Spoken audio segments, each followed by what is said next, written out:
Alright guys, and we are back with the final of our Academy Gaming EU Amateur Weekly, or what will be our Amateur Weekly. And I am still here with Blue, so he is sticking around for the final as well. Hey, what's up? And we do have, so obviously, with how these things work, one of these teams is still going to be the same. Luckily, it does look like he's changed back. I thought we had an NG there for a while, but he's swapped. Oh no, there he is. He was just on the wrong team. Never mind. So red team are going to be the same. So I'll just quickly go through their builds just to make sure they're not changing anything. So we've got same. Captain Naveau playing his 2-1-6-1-4. We've got Ticey playing his sword dagger. Alex is on the dagger focus, and we've got Avateki on the dagger with Slycore. Also running his sword warhorn, so they are exactly the same. Do you want to go over Blue, because there's some interesting things on that side? Yep, so as we take a look at things, I'm just kind of getting the first glance at this myself, starting off with Artful Panda. He's going to be playing Dagger Pistol. He's not going to be running with he's going to be running with the Executioner build of going into Critical Strikes instead of the usual Deadly Arts build that we've seen a lot of play in the EU recently. So it's going to be the 26006 split. This one offers a slightly higher amount of sustained DPS compared to the kind of one and done focus that we do see with the Panic Strike version of this build, but still is going to be just as effective and overall will fulfill the same exact role that we saw from the other Thief on the last time was also running Dagger Pistol, so nothing too out of the ordinary there. Grandmaster, as we take a look, is going to be running with another Shoutbow Warrior, so it's going to be Sword, Offhand, Warhorn, and Longbow as we expect, and once more will be acting as a support for this team, kind of acting as the tank too, so he'll be taking the bulk of the DPS in these fights, as well as coming in there with the Shouts and the Warhorn abilities to support Cleanse colonies, and overall just try to keep his teammates alive, and if things start to go really badly, he's got that battle standard to get people back up from the grave. Jeep, I think this is, it's the naming that Jeep would usually use, so I'm going to assume it's Jeep, is running with another Dagger Pistol Thief, so they got double Dagger Pistol Thief at the moment. This one's going to be Panic Strike, so it's going to be obviously a lot more focused on that kind of single burst focus and then pulling out of the fight that we have seen from other Dagger Pistol builds today. Second to last will be Smexme, who I think is going to be running with your standard Rifle Celestial Engineer, and that will be the case. Rinse of the Flame Legion being used interestingly enough here, so he's going to be getting a little bit more burning into the build besides the already very strong Incendiary Powder that gets brought into play with the usual build. So beyond this, the build will offer a whole lot of CC, and this will still be fairly tanky as well. Will be tanky based on cooldowns, granted, but with those can still kind of take a decent amount of the DPS here. And then last but not least will be Dark Laid Bear, playing another pretty typical, as far as I'm concerned, Dagger / Elemental. He is running with Runes of the Monk, interestingly enough, so he's not going to be going for might stacking, and this means he's very much so going to be focusing on support, but besides that, it's still going to be your usual Dagger Cellielli. A question though, if you're not going to go for the might stacking, and you're going to focus more on support, wouldn't it just be, like, why wouldn't you just go a Staff Celestial Ellie at that point? I do not know. That would seem the more logical, choice. Yeah. A Sigil of Torment on there as well, but I'm guessing just for some sort of cover conditions, I'm guessing. But that's going to be interesting to see how that works, because unless he changes that Rune of the Monk, we have been fooled by builds today already. Unless he changes that, you'd have to think that the Staff Ellie might be a better fit for what he's trying to do. Everything is all, it's all dagger build. So it's not our job to judge. It's only our job to analyze. So we'll get everybody to ready up, and we'll go straight in. So again, same rotation as last time. We've got Forest, then Legacy, and then Kylo if we need it. Hopefully we'll get some more good games in. I do know some of these guys. We have actually seen they ran with a different name last time. I think they called themselves something. We haven't won ESL for 7 months or something, but they did our first ever one before we got sponsored for gems, when we gave out a gold prize. They won that tournament, so they weren't allowed in on our last one. So this is their first time back since they won. So it'll be interesting to see whether they can repeat as victors here. They did play Double Thief that time as well, interestingly, and it actually worked out very well. The team that they were playing against really didn't know how to counter. So we'll see whether they can repeat again. I mean, overall across the board here, besides the very strange choice of running with double thieves, which could prove to be somewhat problematic, it could also work very well, but it's very much a wait-and-see sort of thing with that sort of comp. We're looking at some pretty strong comps across the board here. I do have to say that I think red team is going to be a little bit better suited for team fights, as they do have Taisi acting as a sort of harassment within those team fights, and Naivu is very much so more the focused team fight DPS there, with him being on the DPS guard. And DPS guards are a little bit more sustainable than thieves, and can also obviously come in there with a little bit more focused DPS. They aren't able to chase or rotate as quickly as thieves are, but they still offer the same amount of DPS, and they kind of get a little bit more defensive sustainability in the fights too. So I do think that those guys are a little bit better suited for the team fights, but the thieves, the double thieves, specifically double DP thieves, is going to be very high on the harassment charts as well, so we'll have to see how things work out with that comp. But anyway, match is getting started, so go ahead and take us away. They are stealthing straight up as well. They've got both thieves and the warriors stealthed up going in towards mid, so you have to imagine they're going to be going straight in to try and nuke. They do go straight onto Slycore, half health already, so he's getting focused immediately. They're trying to take a lot of that support out. They do have an Ellie, their guard, and their thief here, so they do have a healthy mix of DPS and sustain here, but they are really focusing Slycore. He's having to leave the point straight away. Ticey's hanging out backwards off point as well. Does take out the I don't know what to call this. Jeep. It's Jeep. Jeep. It looks like a Jeep. It looks like the thing on the front of a Jeep, doesn't it? Oh yeah. Yeah, I know him actually. So. And Smexme me there has also gone down. So blue immediately losing 2 players. That is, and we've got a 1v1. The 2 Ellies playing against each other over here. Let's just check his Dark. He's actually changed. Dark Blade Bear is now running with Rune of the Grove instead of Rune of the Monk. So which I don't. Is that a thing that immobilizes or? Yeah. No, it doesn't. So no, it's not actually. That's. I've never seen this rune played before, actually, believe it or not. But I mean, when you take a look at it, I mean, it's still very good. It's very well suited for the role that we're currently seeing this Ellie play. He's side node harassment essentially, or he's side node protection. So that works out pretty well. I mean, his job isn't to, with this sort of role, his job isn't necessarily to kill people. His job is to make sure that his point doesn't get decapped and to be as sustainable as possible on the defensive end of things. And he's doing that job quite well right now. He's been hanging off against the Vedeki for a very long time, and now with this extra support coming in from one of his thieves, hopefully they should be able to turn this back around, and they will be able to defend this node while the rest of the team is applying pressure back over there towards the far node. We've got Grandmaster having to kite off mine here. It was getting pretty low, getting pressured by Ticey, but we do have the other thief. Which one? We've got Panda in here trying to add some DPS while Grandmaster leaves. They're going to get that point back. With Nevo and Ticey there, they just couldn't quite deal with all of that DPS hanging around. Dark Blade Bear moving off their home point, still very low. Grandmaster still very low, moving back into the point. Interestingly enough, as he does have the backup from Smexme now, so he does have. Oh, and Captain Nevo gets back on just in time to stop that decap. But they are going to go for this teamfight game. Grandmaster is very low still. Doesn't have any shouts. He does have one coming up in a couple of seconds, so he'll be able to get some healing back. Oh, and they have actually taken out Alex and Nevo and Avateki. So this is almost a 3-man team wipe here from Red. This is going to go very much in the favor of Blue, and that is the power of the double thief, I suppose. Yeah.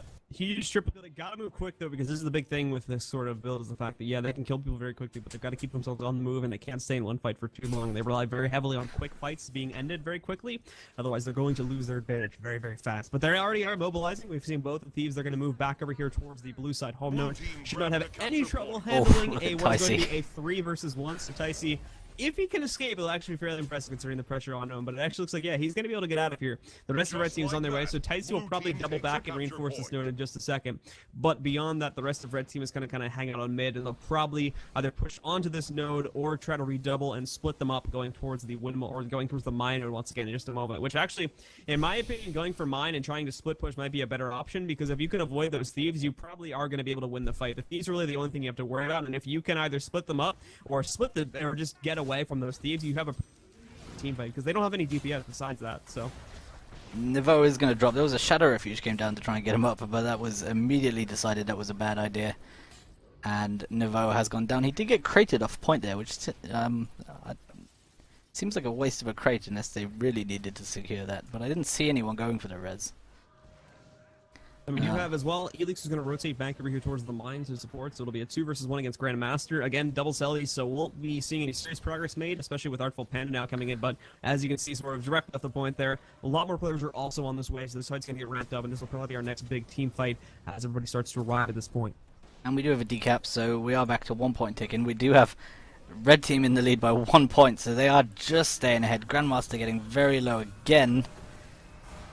It does look like as well, we've got Ticey. Ticey looks like he's going to push for this 1v1 against Dark-Laid Bear again on the Henge, so... Oh, he's actually decided to disengage. He doesn't want any part of that. Slykor and Alex have gone down. The push back over here at the mine with, again, blue team's going to score another triple kill back over here. With that happening, obviously, it wouldn't have been too smart to push again into another point, just because now, with the push that was going over to the mine point failing, they need to have someone back to defend that mid node there. And Ticey is unfortunately the only option to do that, as their last remaining player on the board of Ediki, besides Ticey, is very busy, as he's still got that pressure on him from the mine point there. So he's forced to fall back onto the node, Ticey is, and he can't even defend it properly, just because of the fact that, well, he's a thief, and he got beat there, and he was under pressure on his way over to that node to begin with. He's having to be very careful as well, because both blue thieves just stealthed up very near Ticey. Then he had to play very defensive just to not get nuked out of existence straight away. So again, we've got Slykor going in for this 1v1 against Dark-Laid Bear. So it does look like there's a binding route there, so his rune does seem to have a chance to be rooting people, so he is immobilizing his foes at random times as well.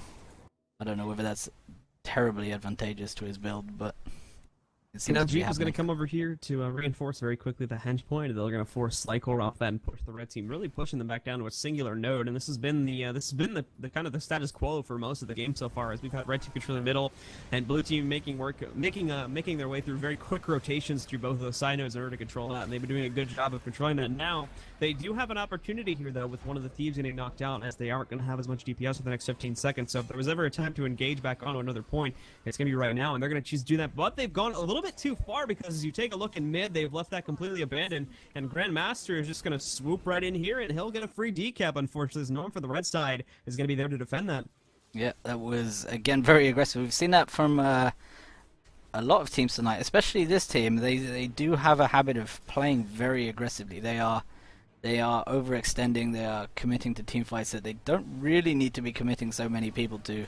Grandmaster has pulled back. There's, nobody was going for that decap on mine, but that was get the decap and leave is probably the safer bet, with the thief and Ellie were pushing back in at the time, so that was probably a safer bet for him. He can engage the 1v1 if he wants to now, but it looks like he's just going to protect the point that he has instead.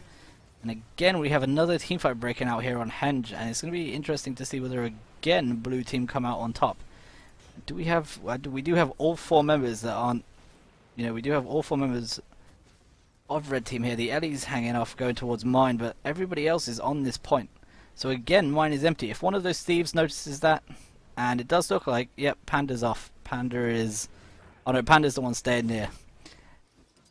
And now, one of the big things I do want to emphasize with how blue team is playing right now is that even though blue team is focusing even though blue team is doing a very good job in team fights, I do have to say that they're actually doing a really good job of trying not to play the team fighting game. They're very much playing the overall, they're very much playing a rotational game instead of a team fight focused game. And it just so happens that they get forced into team fights a lot, and they get forced into team fights where the red team's inconvenienced by those team fights, and they end up putting themselves in a very good positions, because like you're seeing right now, even with this loss over here at the Henge, they're still keeping a couple guys distracted, and they've also got a pretty good hold going over here back over at their home point. I do have to say they're screwing up a little bit by not sending someone over to the midpoint, but even as you take a look on this point itself, back over here on the Henge point, they're actually making progress on getting that full cap, as they did take down, I believe, a Vediki just a few seconds ago, and that should be an easy stomp, and the rest of the red team members are kind of trapped here, and even now, with red team just not realizing they've lost this fight, there you go with Artful Panda. He's going to sneak into mid. He may not get the full cap, but he's going to get another decap, as blue team just exercises almost complete control of this map so far.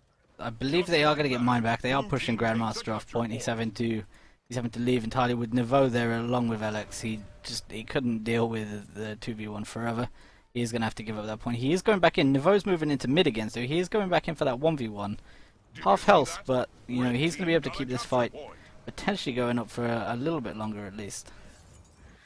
Yeah, and the move to kind of push a player off of the fire point and overall focus on just playing the safe game and maybe even allowing their opponents to take a 2-gap is completely warranted at this stage in the game. You take a look, they're just over 100 points ahead, and they're over the 400-point mark here too, so they don't have to be super duper worried about a comeback right now. They do still need to get and make sure that they keep at least one of those points decap, which they are doing, but so long as they do that, I think it's a much better option to play the safe game, because it's better to do that and kind of risk your opponents getting a cap temporarily and you still holding on to your cushioning lead than it is to allow your opponents to take out one or two of your players and then having that result or having that turn into a snowball against you on another node. I think that's a much better option, and I like the fact that the blue team is choosing to play that way. Yep. We do have Slycore here, had to move back into the point. He did actually use his banner on trying to get Ticey up, but it didn't res him fully, so Ticey bled out anyway, and Slycore wasted his banner, so that was wasn't the cleverest move we've seen, but you know, you've got to try and they really needed Ticey to stay up in that fight, so you can sort of understandable. And Artful Panda does go down, trying to focus down Slycore so heavily, he does go down himself there. He's going to go down off point, and they have been able to take out this thief. So that should leave them. We do have a boss kill going on from Grandmaster over here as well. And Jeep has got the decap on mine again. So again, we are... It's very much falling in favor of blue team. You're right, they're playing a very good rotational game. Yeah. And that is going to win the game for them. Red team's definitely doing a pretty good job with the team fights and overall trying to take control, but unfortunately, what they're not realizing is that when it comes down to those big forced team fights, blue team is going to win those, or at least it seems to be that blue team is going to win those 9 times out of 10, just because they keep getting tricked into fighting on the smaller side points instead of red team kind of orchestrating these team fights. If they get into situations like we had at the beginning there, red team actually I think did a pretty good job there of knocking out the blue side, just because of the fact that yeah, they rely on 2 thieves for DPS, so they cannot sustain very well their damage in a team fight at all. If you survive the opening, then you're in a very good position and you can very quickly turn that back around. But the problem was that once we saw that initial team fight from the blue side fail, blue team just immediately switched to a side point game, and they really just kind of they put the red side on a leash and kept forcing them into this big team fight that was happening over at the henge node. Had red team had decided to just screw it and just let them take control and force team fights either at the mine or the mid node, then I think red team would have been in a much better position to win there, just because red team was the one forcing them instead of the blue side. That's what they hopefully can change up here now on this next map, just because of the fact that it's a lot harder to kind of for the blue team to kind of do that, just because it's how hard it is to rotate around the overall map here. So hopefully red team will have a much better opportunity in just forcing their side of team fights compared to blue team kind of just, you know, taking them for a stroll around the map like what's happening there on Forest. Yeah. The other thing as well though, this map is I've seen teams play Double Thief on this map as well, and with obviously the speed that the thieves can get sort of wherever they want, it's going to be very easy for them to get back into whatever fight they need to +1 any fight. So rotationally, this could be a much nicer map for them as well.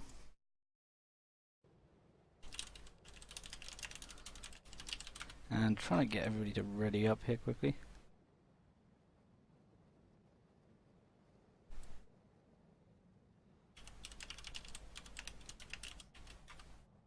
Another thing to keep in mind too is this with the double thieves, its backups are going to be absolutely crazy on this map.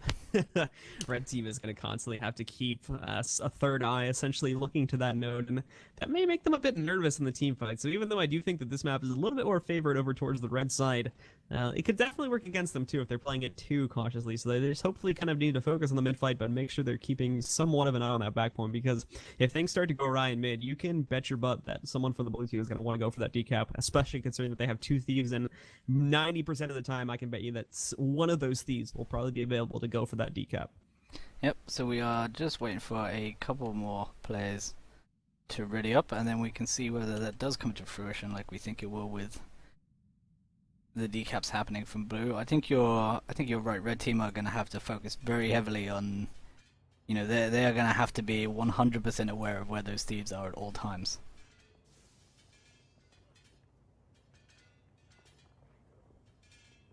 Ticey's going to have a hell of a job as well. He's been great all day at getting decaps. Admittedly, this was his probably worst map in getting decaps in the semi-final, So it'll be interesting to see whether he plays a bit better this time around on this map. It's going to get pretty rough here with the two thieves, especially considering that the two thieves are probably constantly going to be keeping their eyes on a Ticey so that they can knock him out and prevent a lot of that pressure from going on to the rest of their teammates or themselves within the mid-fight. And not only this, but you've got to consider too that one of those engines will probably be sticking pretty close to the tier 3 ledging on their side, so it's going to make it even harder for Ticey to sneak through there and get a decap over on the waterfall. He's going to have to go completely around the midpoint, which takes for absolutely forever, or he's going to have to try and get lucky or get a very long stealth duration push past that third tier ledging and over onto the waterfall point. It's going to be a very hard match for Ticey, but if he can pull it off, he can really carry his team here.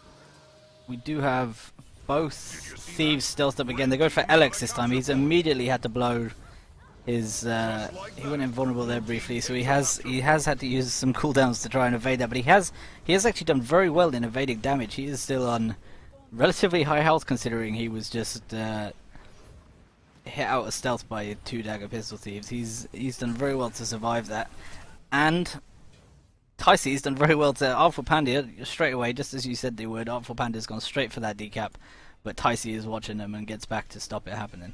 So again, we've got this teamfight breaking out on mid here again. We've got Alex is the one being focused here. He was surviving very well before, but he is starting to drop now. Just pulling out in water, so he's going to get a few heals off. But he's just run into another thief. And it's looking like Blue Team is doing a pretty good job of controlling the midpoint so far. I mean, it's definitely not there yet, but they're making some very good progress. That was some very good bursts going on to Captain Niver there, and they've immediately CC'd Alex into taking this DPS here too. As we see Artful Panda taking it. Now, Artful Panda actually is going to go way too aggressively on this, and Vedeki will take him down. But if we can see a reinforcement here quickly enough, they might still be able to kill Alex. But no, it doesn't look like that's going to be happening here. Despite so many red team bodies on the floor, no one from Blue side will be available to assist that kill onto Alex, and they'll get him up. They may lose Artful Panda. It's not looking like that's going to happen. And they actually take Alex down, so actually I gotta take everything I said back there, as Blue Team made the absolute best of what could have been a very messy situation there, and really absolutely just kind of destroyed the red team on the midpoint there, which will give them the opening advantage on this map. Now just because of kind of the chaos that was going on there with so many down bodies, Tyson's gonna be able to sneak this waterfall point, but that's not gonna stay for long at all. You can see this already happening. They've got their Ellie there to kind of act as the consistent player, and Artful Panda will be the DPS that pushes that thief over the edge. This point will go back into Blue Team hands in just a few moments, and they also still have pressure on the quarry point too, and in just a second they'll get control of that. This has been an absolutely beautiful opener from the Blue Team, and they will be very much so rewarded with it by getting a 3 cap now. Yep, we do have, so Avatek drops the Slycore lockdown off point knockdown by the rifle NG. Obviously doesn't have all that much stuff in terms of stun breaks, so when he gets knocked down he's going to stay down. They are going to bleed him off point as well, so that's going to take him out of the game for longer than that 15-second cooldown as well. We do have a fight breaking out. Alex has got over to the point, so Waterfall is still, and Novo's over here as well, so this point is still in the favour of Red Team briefly, but they are now in a 2v2. We do have Jeep got back onto mid to stop Avateki from getting the decap on mid, so it was another good rotation there by Blue, with Grandmaster coming into Waterfall, and they have taken out Nivo on this point, so it is just Alex against 3. Is that Ticey going for a res there as well? I believe we've also got Ticey. He's going to get Nivo up, so we are going to have a 3v3 breaking out here with Artful Panda very close to him. Artful Panda has in fact dropped. Ticey saving this fight, you have to think, and this might well go in favour of Red Team now. Yeah, it definitely is. Unfortunately, Blue Team, this is something I was worried about at the start of this set, and it's something that they are showing off right now. They did overextend themselves way too much there. They left their thief to defend against the DD Elliot mid, and that in itself proved to be a mistake. And now, because it took them so long to switch out that Elliot for another thief, it is going to be costing that waterfall point. However, Red Team themselves, too, are really focused on using that snowball that they just got from Waterfall, so they're not going to keep anyone back here at the Waterfall despite the heavy thief pressure, and almost immediately after attaining it, Elinx and the rest of the red side, they're going to lose control of this Waterfall point as Jeep will come in there and steal control of it away. It was, watching that, he did actually, as Red moved out of the point, he just stayed here stealthed and just ran behind and came straight back in. It was a very well played stealth maneuver, but again, you've got to, that's a communication breakdown from Red. You can't leave that point until you know where that thief has gone, surely. Like, you can't have a thief stealth and then just go, okay, I'm going back into mid now. You've got to find out where he's gone before you can afford to lose that, like, leave that point again. And Slycore is going to go down over here at the quarry. He'll be left to bleed out there. I don't believe he'll attempt to go for a self-res.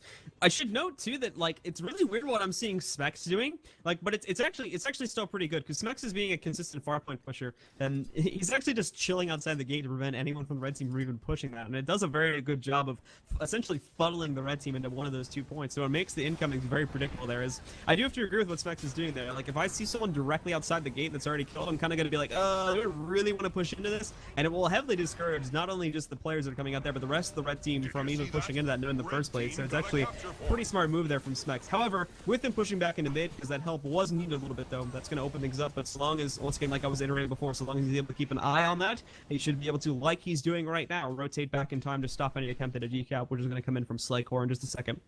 Again, this DPS from Blue is just so focused. They are doing very good to, when they are focusing a target and they are taking that target out. Avateki's dropped. Obviously, Niveau's just respawned after he was taken out very quickly as well. And again, we've now got 1v1 in mid briefly. Grandmaster's coming in. I think he's going to go all the way across the waterfall. So it is just Dark-Laid Bear just free capping, being left to free cap that point now with Ticey pushing back to Quarry to try and help Slycore.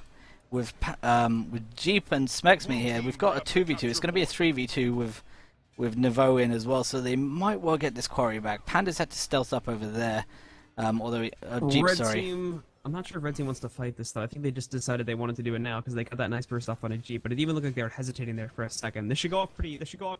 Without a hitch though, as you can see there's Specs. It's a 3v1, so that'll be a nice kill. Blue team will have to reinforce the midpoint now, but again, they shouldn't have any trouble reinforcing because I think they're actually wiping up the waterfall point here as well, and Grandmaster should be able to jump back in on that point. So we've got, it's currently Dark-Laid Bear the LE, and we've got Artful Panda on mid here.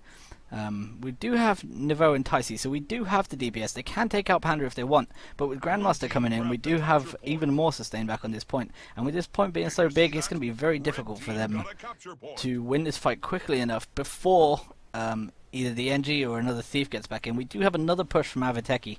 They are, they've given up this midpoint, so they are trying to push sides as aggressively as possible.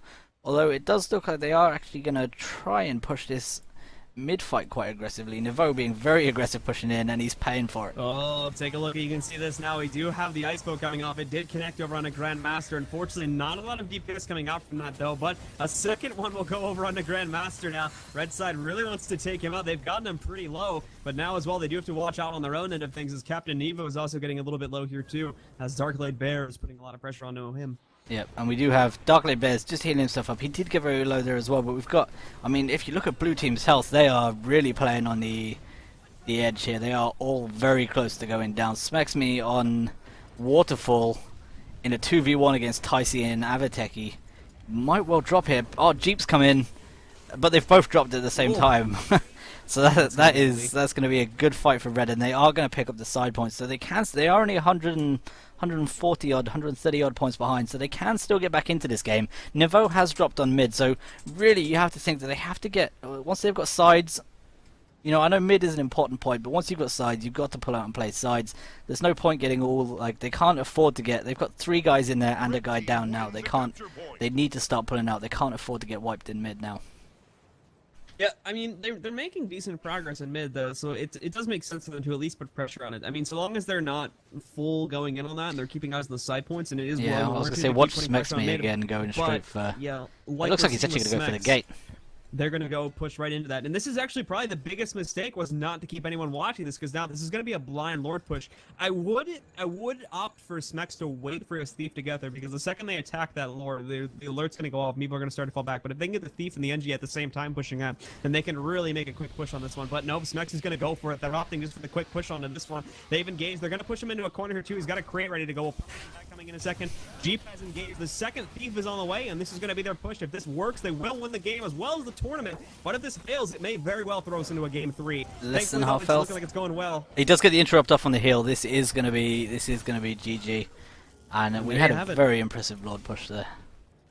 Yeah, again, biggest mistake there from the red side was not having anyone to defend that home node there. I understand they were very focused on that mid fight, but with them being over the 350 point mark and with that gate being open the entire time, they had to realize that there was that greater plan in motion and to not keep one of their Celestial players back at that node ready for an incoming, which at that point too, considering that the respawn timer should have been a fairly obvious incoming, to not keep anyone there was probably the biggest mistake. Is had they have had time to fall back and defend that, they might have very well been able to do so, but because they were completely unaware of that push to begin with, especially with the opening gate going down. That was actually probably the biggest thing I have to give props to from the blue team or from the engineer there, is the fact that they actually killed that gate like at the very beginning of the game. So the gate alert didn't even go off there, and they were able to just swoop right in there, use the thief, and get a quick kill off. And there was just no time for Red Team to react to that sort of push.